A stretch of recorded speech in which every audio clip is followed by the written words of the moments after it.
प्रिय साथियों, आपके स्क्रीन पे जो प्रश्न दिखाई पड़ रहा है, प्रश्न है नगर पालिका के कार्य क्षेत्र विषय संविधान के किस अनुसूची में उल्लेखित है। यानी ये जो प्रश्न दिया गया है, ऐसा प्रश्न है नगर पालिका का जो प्रावधान है वो भारत के संविधान में किस अनुसूची के अंदर वर्णित है। नगर पालिका से संबंधित प्रश्न है कि नगर पालिका का प्रावधान भारत के संविधान में किस अनुसूची में वर्णित है। अगर बात कर लें नगर पालिका, नगर निगम, ये सारा चीज़ जो दिया गया है भारत के संविधान के अनुसूची नंबर 12 में। अनुसूची नंबर 12 जो ऑप्शन नंबर ए में है, तो ऑप्शन नंबर ए इसका इस प्रश्न का सही आंसर हो जाएगा।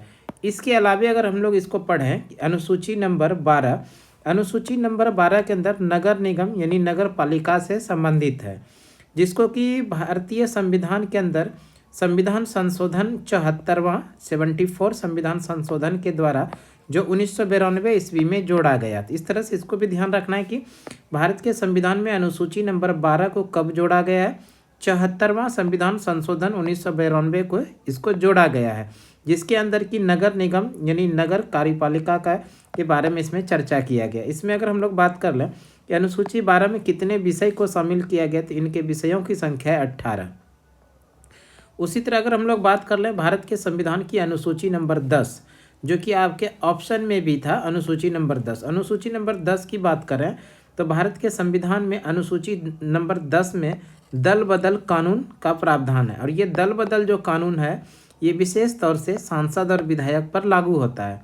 भारतीय संविधान में अनुसूची नंबर 10 में क्या दिया गया, दल बदल कानून, जो कि सांसद और विधायकों पर लागू होता है। और इस दल बदल कानून को भारत के संविधान में संविधान संशोधन 52वां यानी 52वां संविधान संशोधन 1985 के द्वारा इसको जोड़ा गया।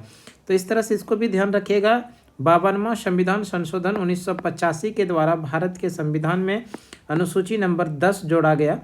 और इस अनुसूची नंबर 10 में है क्या, तो दल बदल कानून, जो कि संसद और विधायक पर ये लागू होता है। बात कर लें अनुसूची नंबर 11, तो अनुसूची नंबर 11 जो है जिसमें कि ग्राम पंचायत का प्रावधान है। ग्राम पंचायत यानी पंचायती राज से संबंधित प्रावधान है। इस अनुसूची नंबर 11 को 73वां संविधान संशोधन 1992 के द्वारा जोड़ा गया था। 73वां संविधान संशोधन 1992 के द्वारा अनुसूची नंबर 11 जोड़ा गया था, जिसमें कि पंचायती राज के प्रावधान का वर्णन किया गया है। लेकिन ये जो पंचायती राज का प्रावधान है 73वां संविधान संशोधन 1992, ये लागू हुआ था 24 अप्रैल 1993 को।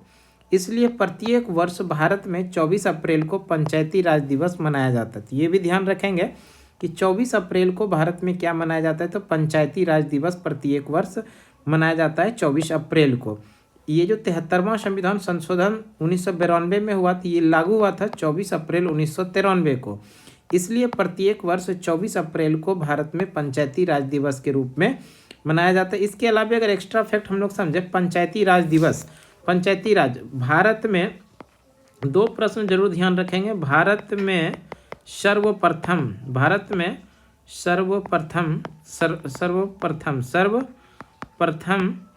पंचायती राज कहाँ पर लागू हुआ था, पंचायती राज, तो ये जो पंचायती राज लागू हुआ था ये सर्वप्रथम राजस्थान के नागौर में, राजस्थान का एक जिला है और इस जिला का नाम है नागौर। इसी नागौर जिला में सर्वप्रथम भारत में पंचायती राज का लागू किया गया था, जो कि 2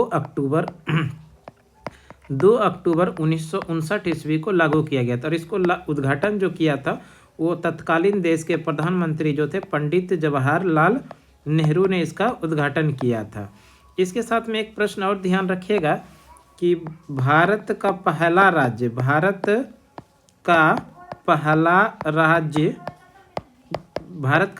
राज्य जहाँ की पंचायती राज में महिलाओं को 50% का आरक्षण दिया, महिलाओं को 50% का आरक्षण, तो वो राज्य है बिहार। वो कौन सा राज्य है, तो इसको भी ध्यान रखिएगा, वो राज्य है बिहार। आगे उसी में बात कर लेते हैं पंचायती राज संबंधित जो अनुसूची नंबर 11 में था। तो अनुसूची नंबर 11 में जो कुल विषय की बात करें तो वो 29 विषय था। उसी तरह आपके प्रश्न में जो ऑप्शन नंबर डी में था अनुसूची नंबर 9, उसको देखते हैं। अनुसूची नंबर 9 में था कि अनुसूची नंबर 9 ये जिस समय संविधान बनकर तैयार हुआ तो ये अनुसूची उसमें 9 नहीं था। भारत के संविधान में पहली बार जो संशोधन किया गया 1951 में, इसी के द्वारा अनुसूची नंबर 9 को जोड़ा गया था। और इस अनुसूची नंबर 9 में जो जोड़ा गया था वो भूमि सुधार संशोधन को जोड़ा गया था। भूमि सुधार कानून से संबंधित है ये अनुसूची नंबर 9, जो कि प्रथम संविधान संशोधन 1951 के द्वारा जोड़ा गया। तो ये एक छोटी सी जानकारी, कुछ महत्वपूर्ण सवाल आप लोगों के पास। हमें उम्मीद है कि ये वीडियो आप लोगों के लिए ज़रूर उपयोगी साबित हो सकता है। तो थैंक यू सो मच।